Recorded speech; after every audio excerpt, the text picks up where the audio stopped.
2023లో జరిగిన తెలంగాణ అసెంబ్లీ ఎన్నికలు. ఆ టైంలో భారతీయ జనతా పార్టీ పరిస్థితి ఏంటో ఇప్పుడు అదే పరిస్థితి మళ్ళీ బీఆర్ఎస్కి వచ్చింది.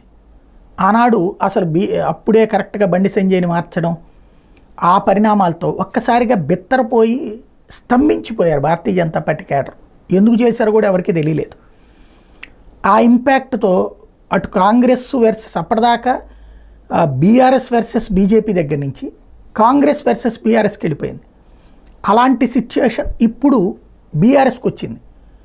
కాంగ్రెస్ వర్సెస్ బీజేపీ పరిస్థితుల్లో అసలు బీఆర్ఎస్ ఉందా పోటీలో, ఒక స్థానం అన్నా గెలుచుకుంటుందా, 2 స్థానాలన్నా గెలుచుకుంటుంది. చివరికి అభ్యర్థులకు టిక్కెట్లు ఇస్తానని చెప్పి బతిలాండా రాకపోవడం, చివరికి కడియం శ్రీహర్ లాంటి వాళ్ళకి 10 కోట్లు ఇస్తే వెళ్ళిపోయారని వాళ్ళే ఆరోపించడం, దాన్ని బట్టి చూస్తుంటే ఏ స్థాయిలో బీఆర్ఎస్ పరిస్థితి అయిపోయింది అన్నది అర్థమవుతుంది.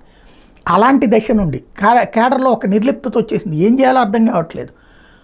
ఒక అసంతృప్తి, ఇంకో ఫైట్ వాళ్ళిద్దరి మధ్యనే ఉండిపోయిందా అన్నటువంటి ఆవేదన సందర్భంలో కేసీఆర్ మళ్ళీ పాత కేసీఆర్గా మారి TV9 ఇంటర్వ్యూకి వచ్చి కూర్చుని సుదీర్ఘంగా 4 గంటల పాటు సమాధానాలు చెప్పడంతో రాష్ట్ర వ్యాప్తంగా ఉన్నటువంటి కేసీఆర్ అభిమానులందరూ ఉత్సాహపడ్డారు.